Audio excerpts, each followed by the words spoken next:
Magandang umaga po sa ating lahat. At ilang araw na lang ay Pasko na naman. At dagdag na po naman na puting buhok sa aming pong mga senior.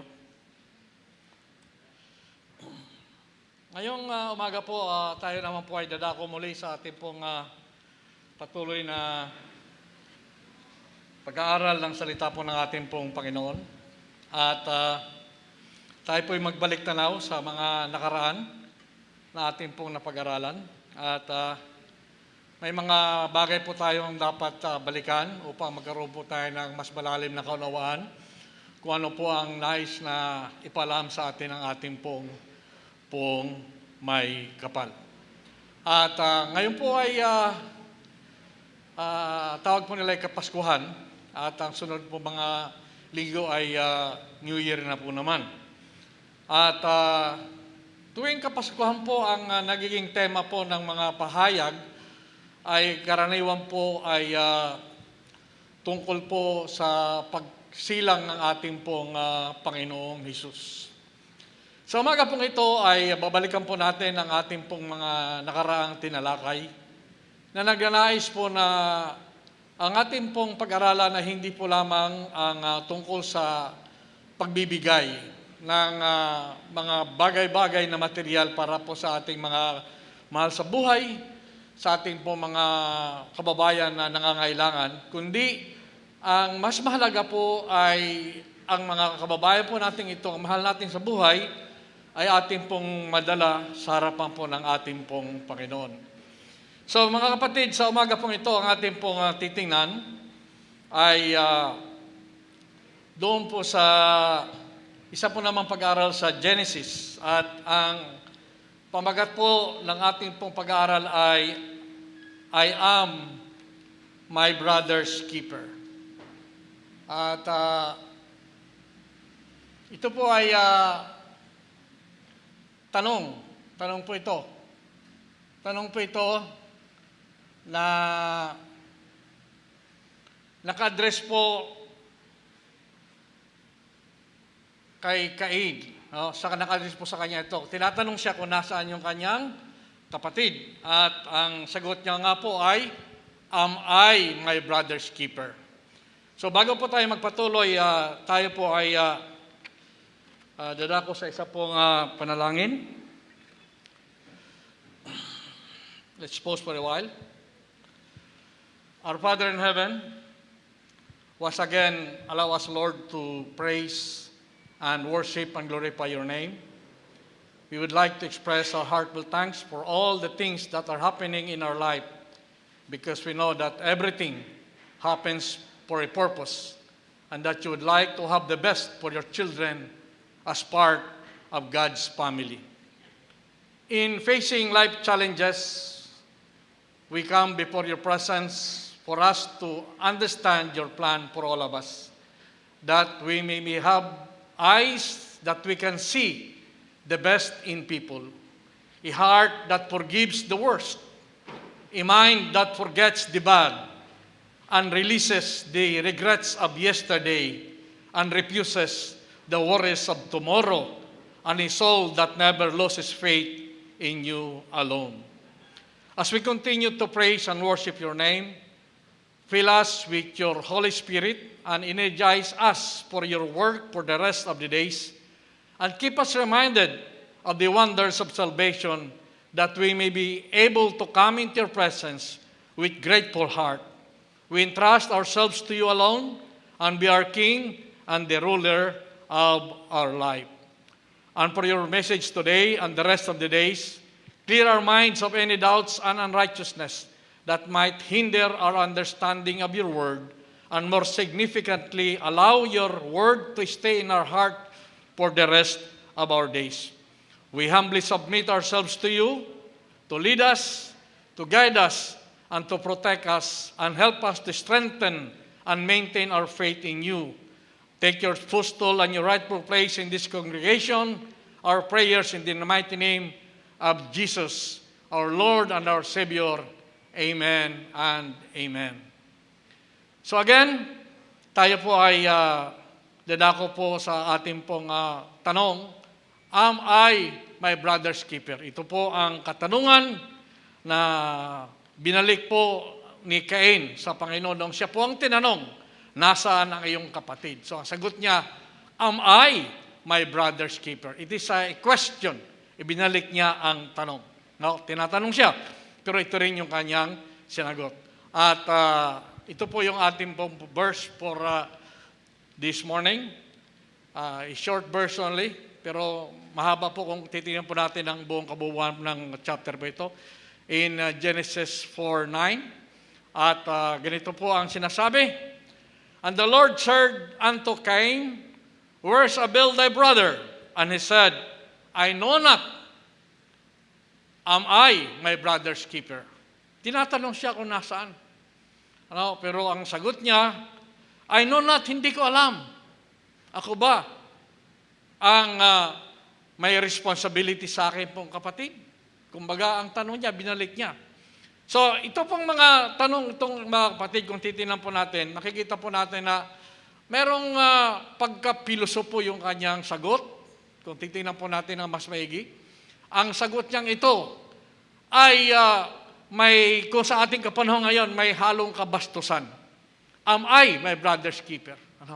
May halong kabastusan at walang paggalang doon sa nakakatanda sa kanya. At ito nga po mga kapatid, ang the great questions of the Bible in response of Cain to an inquiry coming from God. Greatest question. Ang question pong yan, as we have said, ay may halo pong, makikita po natin walang paggalang. There is no respect in it. No? At wala siyang sense of responsibility nung kanyang sinagot pong ito. Makikita din po natin na wala siyang pagmamahal sa kanyang kapatid. No, walang pagmamahal sa kanyang kapatid.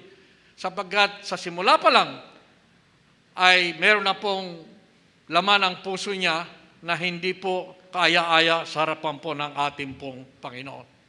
So in our next slide, as we can see, this is the great questions, among the great questions of the Bible. At ito nga ang sagot niya, am I my brother's keeper? Sino po ba si Cain?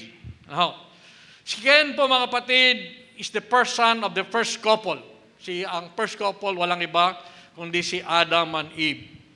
Ang ibig po sabihin ng Cain, tingnan natin sa next slide, ang ibig po sabihin ng Cain ay possession.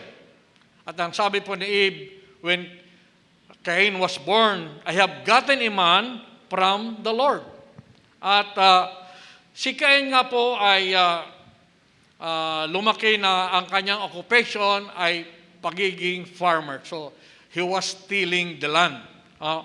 At of course, nung ipinanganak si Cain, ay tunay nga po naman na nagkaroon po ng joy kay Eve nung ipinanganak niya si Cain. At of course, nandun din po ang kasiyahan ni Eve to participate with God in giving birth to life. Now look at that last sentence. Cain was a farmer by occupation. Nalaman po natin from the very start na si Adam and Eve, ang ground po, ang pagiging farmer is related to ground. Ground. So farmer po siya by occupation. At ang ground po mga kapatid has been cursed by God, and so with Cain. Kung kaya nga po later on, ma-realize natin na yung kanyang pagbibigay sa ating pong Panginoon, yung kanyang handog sa ating pong hindi naging tanggap-tanggap sapagkat galing po sa ground. On the other hand, Abel was the second son born to Adam and Eve. And the name Abel means breath, transitoriness, shepherd, herdsman, and son. He was a keeper of sheep and is described as a righteous man. Now, tandaan po natin mga kapatid na ang remission of sins, ang pagpapatawad po sa kasalanan, it is through blood. At ang offering po na binigay ni Abel is ang inoffer niya po ay coming from his work as a shepherd. At kasama nga po rito ang dugo. At ang dugo nga po, by the shedding of blood, there was a remission of our sins. So makikita po natin yung comparison ng dalawa. Yung kay Abel at saka yung kay Cain. Now, ang offered po ni Abel to God was a lamb of his flock. Lamb of his flock as a shepherd, which was accepted. Tinanggap po ng Panginoon. While Cain's offer of produce coming from his land was rejected. Now, hindi po sa ating pong pag-aaral mga kapatid, hindi po natingnan ng mabuti, hindi natin makita kung bakit hindi tinanggap ang offering ni Cain kontra kay Abel. Pero mayroong ibang mga commentaries na nagsasabi po na si Cain nga po is cursed because ang kanya pong produce is coming from the land. While kay Abel, it is lamb at ang lamb by blood, nagkakaroon po tayo ng remissions of our sins. Nandun po yung kapatawaran. Hinugasan po ang ating pong mga kasalanan sa pamamagitan ng dugo ni Kristo sa krus po ng Kalbaryo.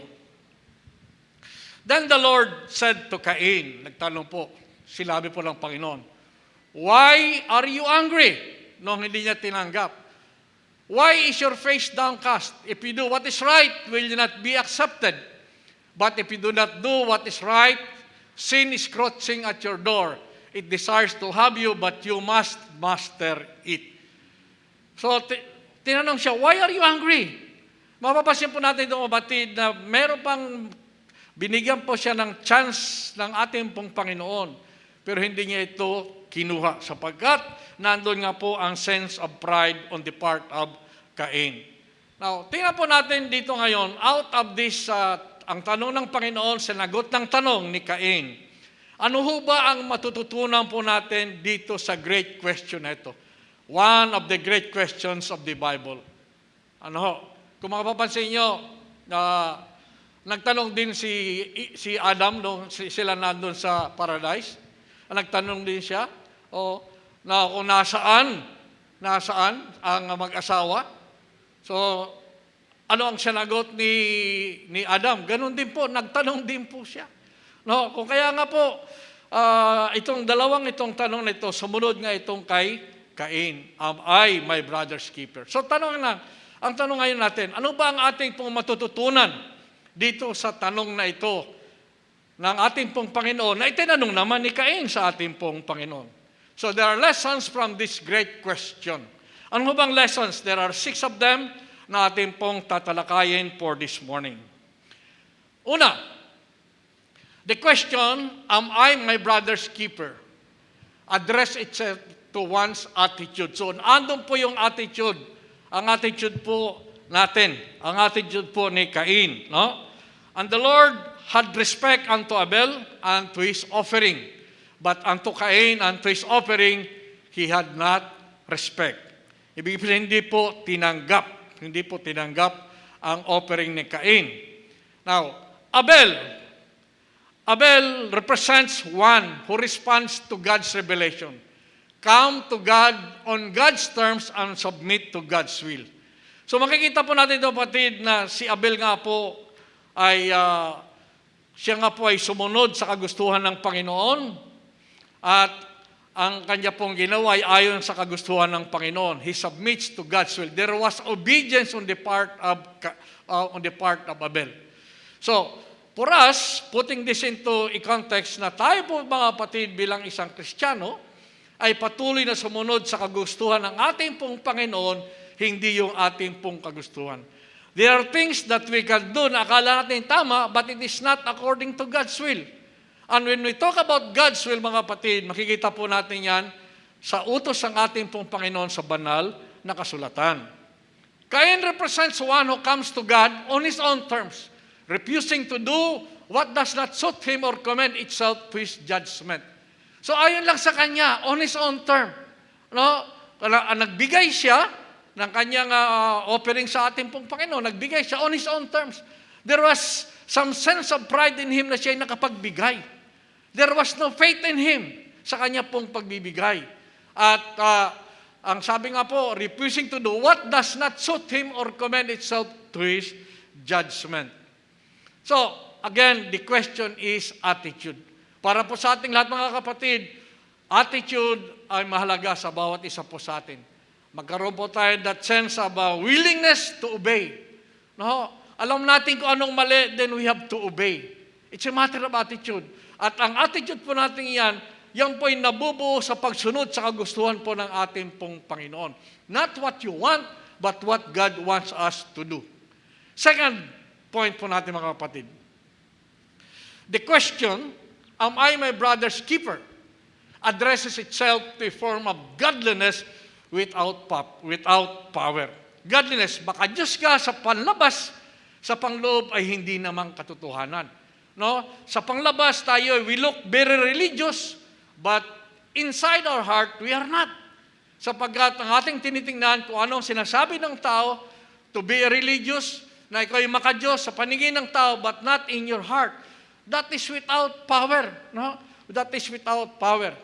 Now, Cain's anger, ang galit po ni anger, shows that his worship was a form of godliness without power. If his offering had been made in the right spirit, there had been no killing.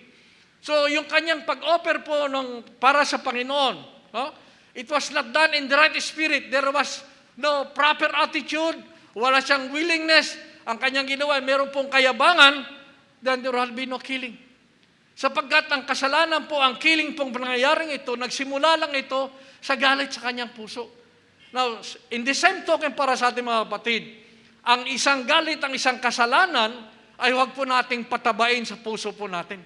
The moment na ang kaunting galit na yan, ang kaunting inggit na yan ay lumaki, then it will come into the point that you're going to kill somebody. That you're going to put somebody down.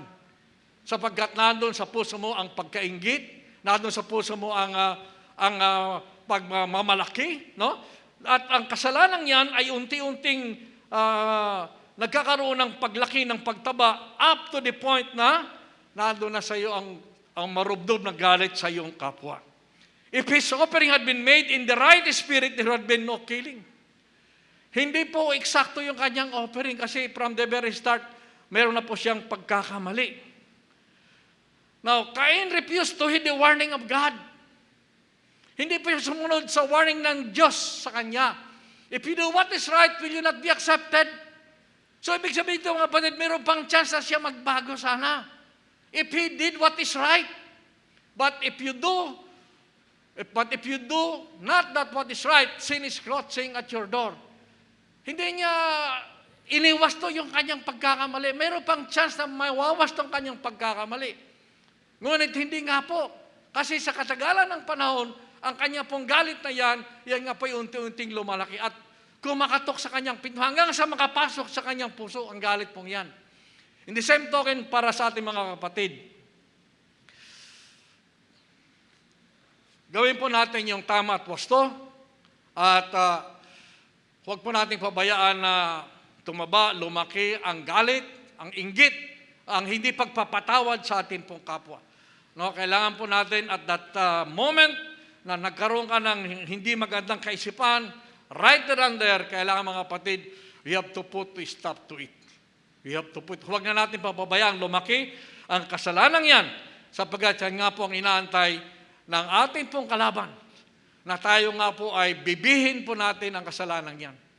Kung sa ating pong paghihingi ng tawad sa ating pong kapwa, paghihingi po ng tawad sa ating pong Panginoon, ihayag natin ang lahat sa ating pong mga nagawang kasalanan, huwag po tayong magtira. Let us open all our closet. Open our closet nang sa ganun po ma-divulge natin ang ating kasalanan, ma-confess natin ang ating pong kasalanan sa bawat isa. At nang sa ganun mga kapatid, maging maayos ang ating pong pagsama-sama bilang isang pamilya at agkaroon po natin ng tunay na relasyon sa ating pong Panginoon. Pangatlong main point po natin mga kapatid. The question, am I my brother's keeper? Addresses itself to acceptability. Ito'y katanggap-tanggap ba? Na ang tanong dito, from the very start, had Cain really accepted God? From the very start, tinanggap ba ni Cain ang ating pong Panginoon? Yun nga po ang tanong eh. So, again, the question is, tinanggap ba ni Cain ang Panginoon? Kasi kung tinanggap niya ang Panginoon from the very start, then he should have followed and obeyed what God wanted him to do. So again, the question is a question mark para sa kanya. Hindi niya po natanggap ng maayos, ng mabuti, ng tama ang ating pong Panginoon. Sapagkat nangibabaw sa kanya, nangibabaw sa kanya ang kanyang pangsarili. God would have accepted Cain's offering if Cain really had given God his life. Hindi niya binigay ang lahat sa ating pong Panginoon. Ibigay natin ang lahat sa ating pong Panginoon sapagkat we do not own our life, we do not own anything in this world because everything belongs to God. And that is why when we give something to God, ibigay natin ang lahat-lahat ng meron sa atin. Sapagkat at the end of the day, ang lahat ng meron tayo ay babalik din sa Kanya.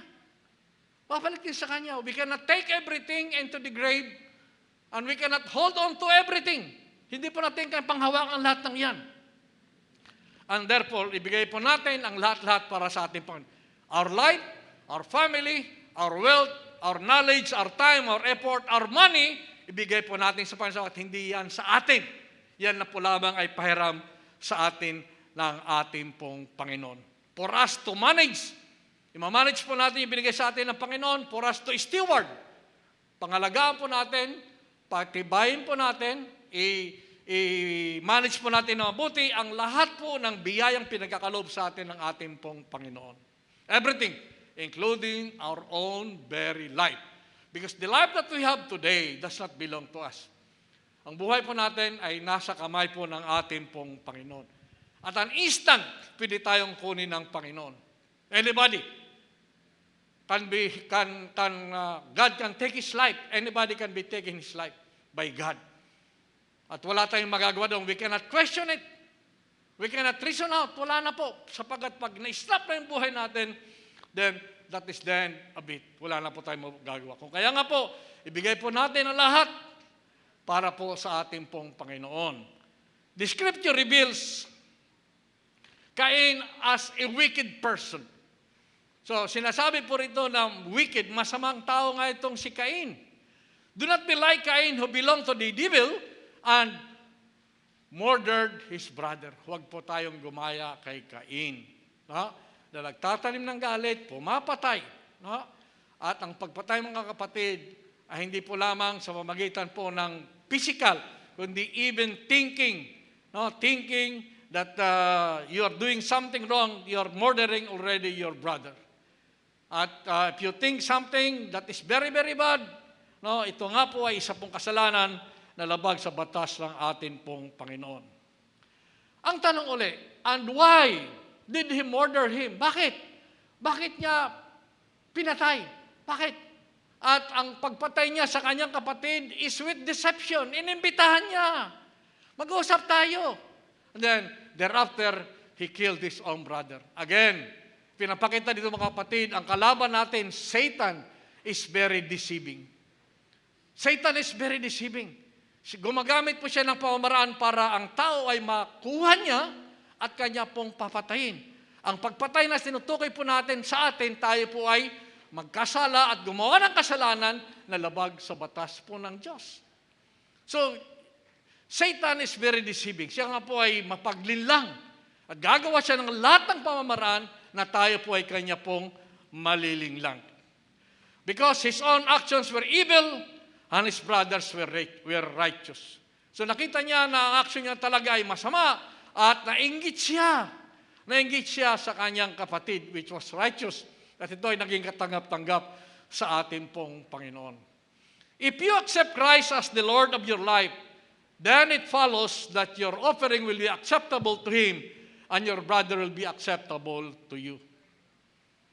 Kung tunay nga po mga kapatid na tinanggap mo ang ating pong Panginoong Hesus bilang iyong tanging Panginoon tagapagligtas, kung katotohanan niyan, tunay from your heart, walang halong pagkukunyari, you give up everything for the glory of God, then it follows that your offering will be acceptable to Him para po sa Kanya. Sapagkat tinanggap po natin na maluwag, ang hari sa puso natin na walang iba kundi ang ating pong Panginoong Hesus, ang nangunguna sa buhay po natin, walang iba kundi ang ating pong Panginoong Hesus.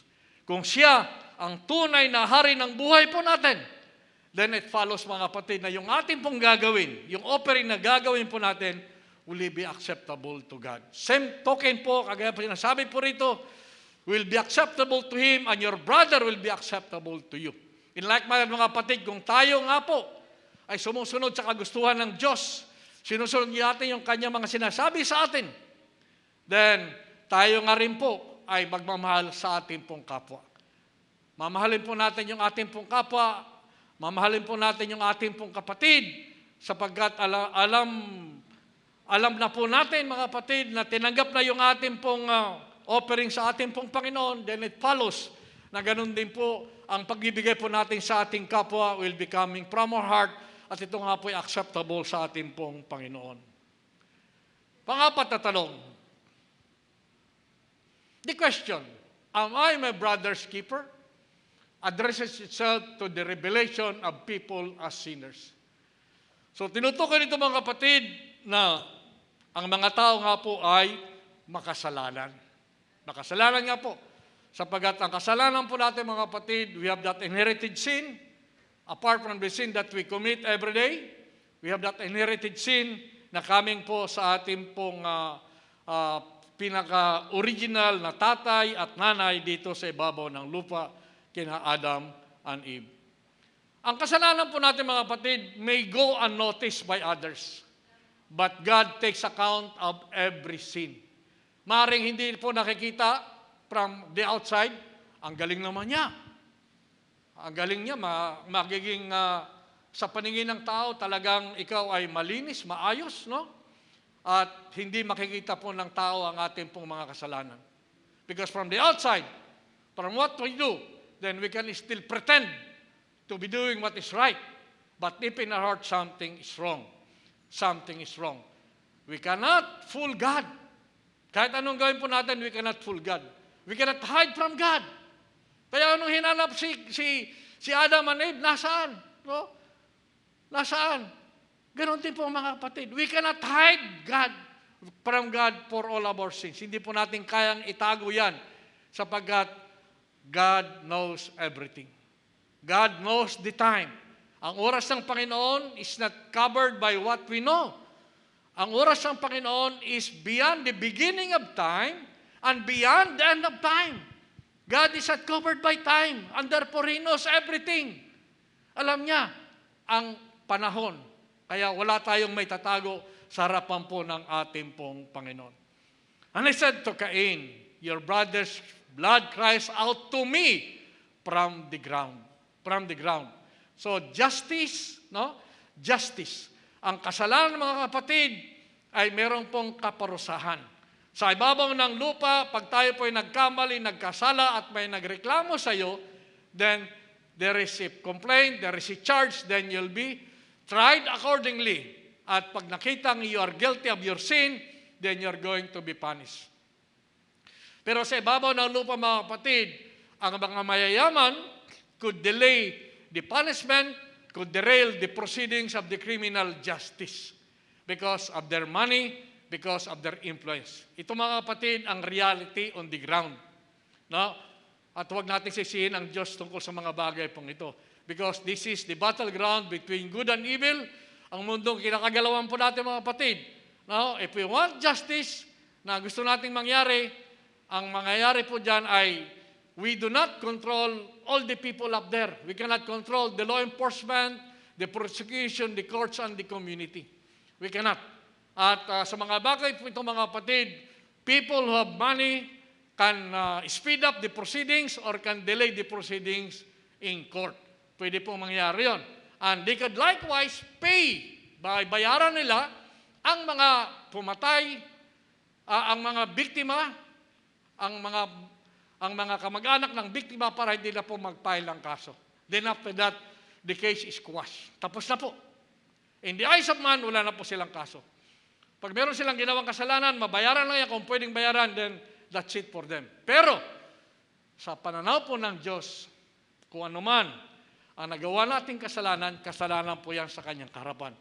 And tayo nga po is due to be punished for the sins that we have committed. So again, mga kapatid, no? Kung ano man ang mga naranasan natin na injustice dito, akala natin injustice sa mga yan, then let's leave it up to God. Ibigay po natin sa ating pong Panginoon yan. Kung gano'n man ang pangyayari, beyond our control, then let it be. Let it go. Huwag nyo nang habulin pa yan. Sapagkat in God's time, all of this will be done in a proper manner. Magkakaroon po ng tunay na pagdisiplina, tunay na hustisya ayon sa kapanahunan po ng ating pong Panginoon. But we do not have to take the law into our hands. For the meantime, sundin lang po natin ang batas ng ating bansa nang sa ganoon nga po ay hindi po tayo malagay sa alanganin. Because if you do that, put the law into your hands, then you'll be committing sin against your neighbor and against God. Sinasabi po ng manunulat, the biblical writers, the Bible itself, point out that God knows us as sinners. Kilala niya po ang mga tao pong nagkakasala. Wala po tayong may tatagong kasalanan sa ating pong Panginoon. Yes, we can hide our sins from the community, from the people. Pwede po nating itago yan, but we can never hide our sins from God because our God knows what is in your heart. Our sins not only are known by God, but He will punish us because of them. Alam ng Panginoon ang ating pong kasalanan at ang kasalanan yan ay meron pong kaparusahan. Kung kaya nga po, let us not put the law into our hands. Kung ano man ang nangyayari sa atin, huwag na tayong maghabol pa, gumawa ng parang para makaganti, to revenge. Sabi ng Panginoon, vengeance is mine and not yours. Ibigay po natin sa Panginoon, hindi po sa ating mga kapatid. Because God has His own time for everything. So again, mga kapatid, for those people who would like to take the law into their hands, think twice sapagkat you'll be in a very hot water. At pag ginawa mo yan, ikaw din ay isa ring magkakaroon ng kasalanan sa batas po natin.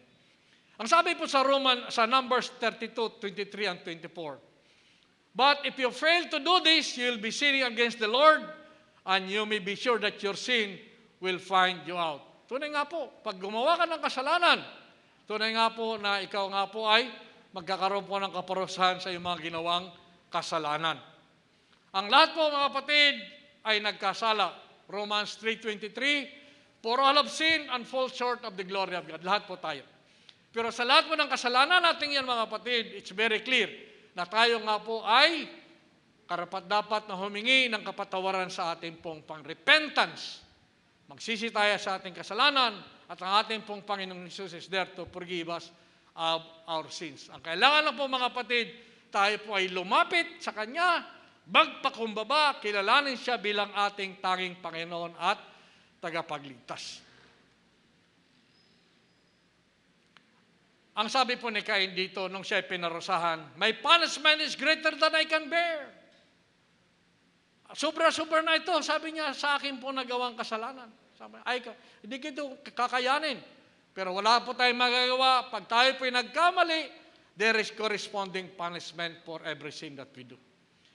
Unless our sins are taken to God and straightened out, they will lie at the door and they will strike at any moment. Kung kaya nga po, ang kasalanan po natin na nagagawa mga kapatid, ay kailangan po nating ikumpisal sa ating pong Panginoon. We come to Him, we talk to Him, and ask for forgiveness of our sins. Pag hinayaan po natin ang kasalanan yan sa iyong puso, then it will be there to strike at any time. Lalo pang lalaki at lalo pang lalaki yan at lalo pang lalaki ang iyong mga magagawang kasalanan. Ang isang kasalanan, mga anak ng isa pang kasalanan. At ang isa lang kasinungalingan, mga anak pa ng isa pang kasalanan. So, at the first time na tayo po'y nagkamali, nagkasala, let us come to God and ask for forgiveness of our sins. Ang pang-limang katanungan. The question, am I my brother's keeper? Address itself to responsibility. Are you responsible for all what is happening in our life today? Responsible ba tayo dyan sa problema ng mundo? Tayo ba yung responsible? No? Yes. Kung tatanungin po natin, yes, we are responsible. In some ways, we are responsible to all. We are responsible sa pamilya mo, sa lahat. In our community today, we are responsible to obey the laws. Pag nag-violate ka ng law, then we will not be in order. Ang nais ng Panginoon, everything to be in order. Kaya nga po, we are responsible. Kung meron kang gawain, gawin mo yung gawain na pinagkaloob sa iyo. No questions asked, just do what you're supposed to do. At ang ibibigay po natin sa ating pong Panginoon, when we do something because of our responsibility, let's do it coming from our heart. Kaya nga po, in Hebrews 11:4, ang sabi po doon, by faith, Abel offered unto God a more excellent sacrifice than Cain, by which he obtained witness that he was righteous, God testifying of his gifts, and by it, he being dead yet speaketh. By faith. So mga kapatid, sa ating pong sense of responsibility, nandun mga kapatid, yung ating pong pananampalataya, yung pong faith po natin, yung pagtitiwala po natin sa ating pong Panginoon. Hindi natin nakikita ang Diyos. We cannot see Him. But by faith, we believe in Him. We follow Him. Because that is coming from our heart. Si Cain naman. Si Cain po, Cain was proud of himself. Siya nga po may kayabangan. No?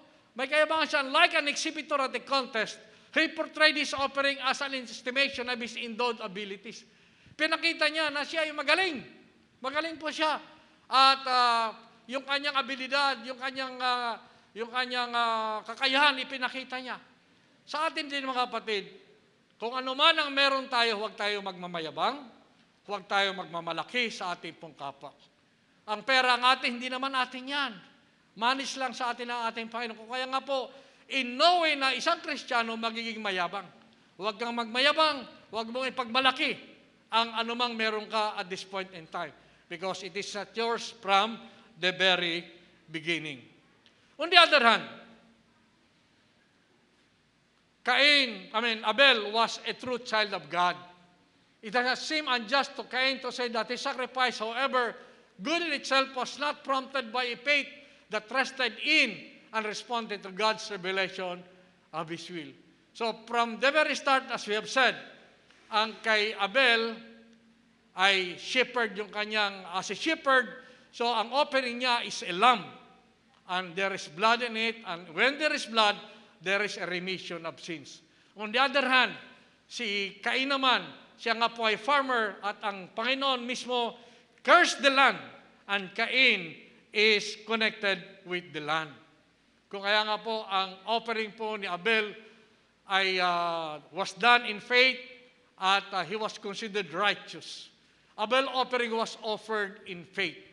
Kumpara po kay Cain. No? So nakikita niyo comparison between the two. The last one. The question, am I my brother's keeper? Addresses itself to witnessing. Witnessing. Pag witness, ibig po sabihin mga kapatid, ipapahayag. Ipapahayag. No. Ano bang ipapahayag po natin dito mga kapatid? The only right answer to the question, ang tamang sagot lang sa tanong, am I my brother's keeper? Ang tamang sagot dyan is yes. That is the right answer. Am I my brother's keeper? Ako ba ang responsable sa aking kapatid? Yes. You are. Yes, we are. We are responsible for people's soul as well as their lives. So, sa buhay ng ating po mga mahal sa buhay, sa mga kamag-anak po natin, sa lahat po ng mga tao, we are responsible for their soul as people. Ito mga kapatid is address. Naka-address ito sa mga ngaral. Initially sa mga ngaral. Kung kaya nga po, sinasabi po ng Biblia,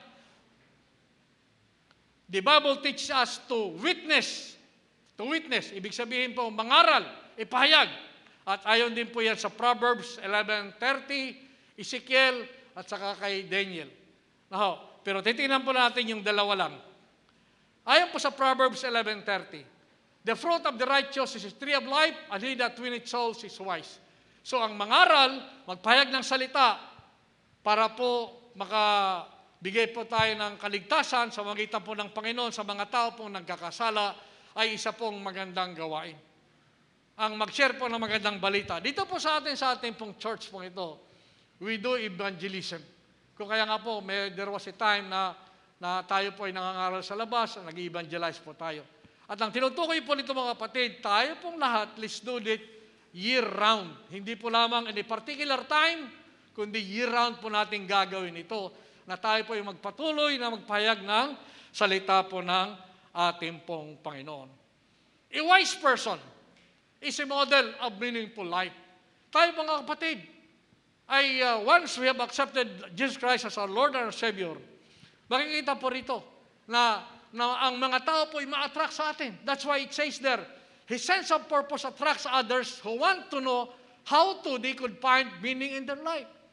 Makikita po sa atin, bakit ang taong ito ay hindi naman mayaman? Katamtaman naman ang buhay niya. No? Pero bakit siya masaya? Parang walang problema, pero daming problema, pero wala siyang problema. No? Palagi nakangiti. Matulungin sa kapwa. So pag nakita yan ng mga tao sa atin bilang isang Kristiyano, then magtatanong sila sa atin, bakit ba si ganito ay napakain ng buhay, no? Masaya yung kanilang pamilya, nagmamahalan sila, nagtutulungan. Ano bang meron sa kanila? Pag nakita ng mga tao sa atin yan, then they too will be asking questions. Bakit nga ba yan yung pamilyang yan ganito yan? Samantalang hindi naman mayaman. Masaya sila palagi, hindi nag-aaway. Ang mga bata ay nagtatawanan. Nakakaingit. So again, people will come to us and will say, paano ba nangyari yan? At pag ang mga tao yan lumapit sa atin, nagtanong sa atin, then isang opportunity for us to share to him or her the Word of God. Dumako naman tayo doon sa Matthew. Ang sabi po sa Matthew, we are very familiar with this.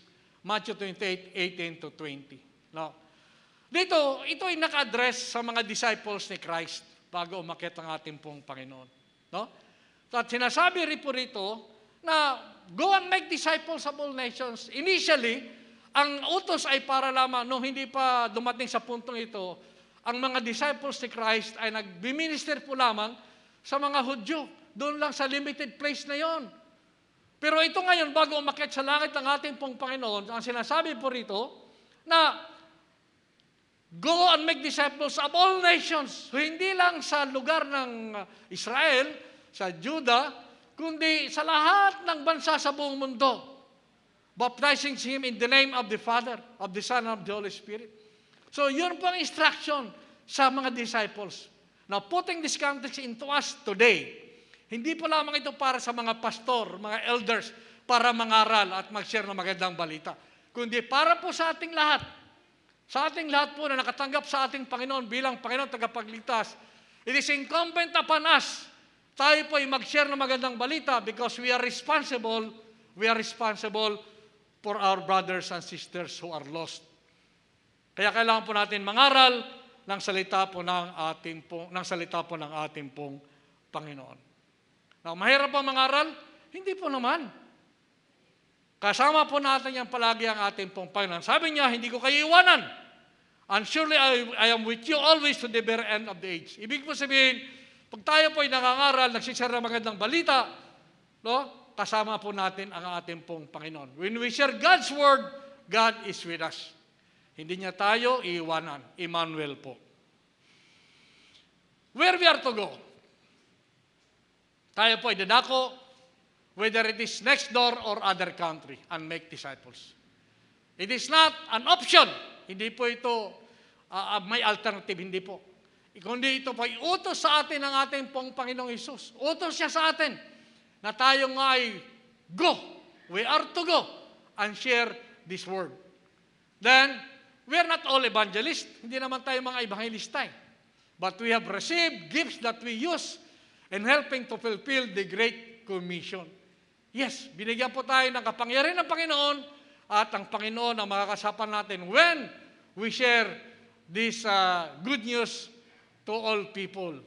And as we obey, we have the comfort that in the knowledge that Jesus is always with us. Kaya huwag po kayong mawala ng pag-asa, ma-discourage po tayo, sapagkat yan ang nais ng demonyo na tayo ma-discourage. Sasabihin nyo, ay, wala pa akong karanasan dyan, hindi ko alam yan. Hindi ko kayang mag-share ng magandang balita. Pag sinabi mo yan, mga kapatid, at that instant, ikaw nga po ay na-influensya na ng demonyo.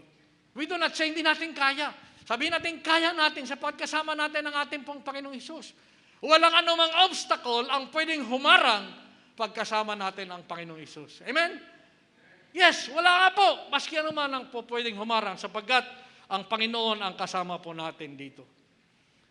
Now, we had been redeemed. Tayo nga po ay naligtas na. Tinubos na ang ating pong mga kasalanan, tayo pong mga born-again Christians. And, in our next slide, and we are to point to others, to the Lamb of God, who takes away the sin of the world. So tayo po ay naligtas. Huwag po tayong maging madamot.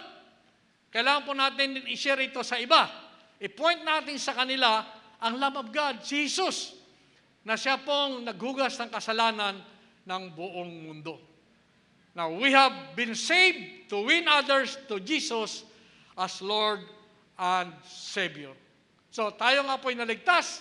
Kung kaya nga po tayo naligtas, ang sa ganon, ay tayo nga po ay makapoint din sa ibang tao nang sa ganon makakilala din sila sa ating pong Panginoong Jesus. Now, we have been chosen that lost men everywhere might have the gospel. Pinili tayo ng ating pong Panginoon na iligtas po tayo, na born-again Christian po tayo mga kapatid, and we have been chosen na tayo nga po ay mag-share ng magandang balita everywhere so that people might have heard and accepted the gospel by us. Kaya nga po, unti-unti po natin gawin yan, in God's timing, then we can do it. Now, in conclusion, when Cain murdered his brother Abel, the Lord said to Cain, nagtanong ang ating pong Panginoon, "Where is Abel, thy brother?" Ang sagot po, and he said, ang sagot po ni Cain, "I know not. Am I my brother's keeper?" So, yun po ang kanyang sagot na patanong. No? Ang tanong, sinagot ng isang tanong. Pero ang tamang sagot dito, the answer, next slide please. The answer to this great question is a resounding, yes, I am my brother's keeper. Everybody read that red portion, everybody? Yes, I am my brother's keeper. The Christian life will have rough times, mga kapatid. Tunay nga po, hindi po natin maiwasan ito. No? Talagang rough times po ang ating pong buhay. There will be tears and joys, but we should be ready to tell others what good things God has done for us. Kahit ano man ang pinagdaanan natin mga kapatid, we still have to share to others what God has done for us. His blessings far outweighs life's difficulties. Kung atin pong titimbangin ang biyaya ng Panginoon at saka yung buhay na pinagdaanan natin, ang kahirapan ng buhay, then makikita po natin na mas nakakalamang ang biyaya ng ating pong Panginoon. In summary, the question, am I my brother's keeper, addresses itself to the following. Ito po yung ating pong tinalakay. 1, ay attitude. Pangalawa, godliness without power. Pangatlo, acceptability. Pangapat, revelations as people as sinners. Panglima, your sense of responsibility. And pang-anim, ang ating pong witnessing. So with that, let's now come into life application. Paano po natin may pamumuhay ang ating pong napag-aralang ito? Yung sagot doon sa tanong na I'm a brother's keeper. So, again, let's have this question. Why it is so important to lead people to God? Bakit mahalaga na kailangan po nating i-lead ang mga tao sa ating pong Diyos? Because it keeps us in touch with God while it offers others eternal life. So yan po ang dahilan kung bakit po tayo nagsishare ng magandang balita o leading people to God. Tanong ulit, are you a witness? Do you witness to your mate, your children, your neighbors, your friends, your acquaintances? Ibig sabihin, ikaw ba yung nagsishare ng magandang balita? Pinapahayag mo ba ang katotohanan sa ating pong Panginoon? Hindi lang sa iyong pamilya, sa iyong mga anak, sa iyong neighbors, kundi sa iyong kaibigan at saka mga kakilala. Do you witness, mga kapatid? The answer belongs to you alone. Now, give witness to your saving faith today. Ibigay po natin mga kapatid ang ating pong witnessing sa ating pong mga kababayan. Starting today and days to come. Pakibasa po ang next slide. Proclaim, everybody, proclaim Jesus as Lord and Savior, a master of your life. To God be all the glory, all the praises in Jesus' name. Amen and amen.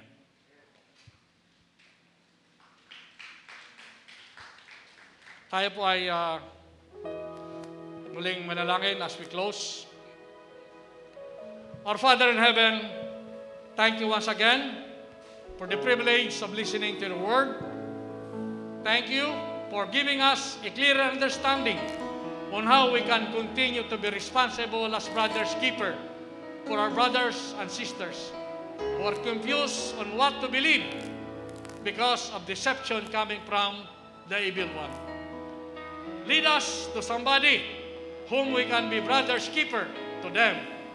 Enlighten our heart that we may have the courage and the willingness to do so. And by the power of the Holy Spirit who has been with us since we have acknowledged and accepted you as our only Lord and Savior. We are confident, O God, that by your grace and mercy and love, we can overcome all. Help us, Lord, not only as a material and financial cheerful giver, but likewise for us to share our talent and our time as brother's keeper for those who have not heard of your word and those that are confused as to what is lacking in their life in spite of their material possessions. Help us, Lord, to grow in your love, that we may be able to share this love to our brethren and the rest of our countrymen. For your glory alone, in Jesus' mighty name, ang lahat ay magsabi ng Amen and Amen. Palakpakan po natin ang ating pong Panginoon.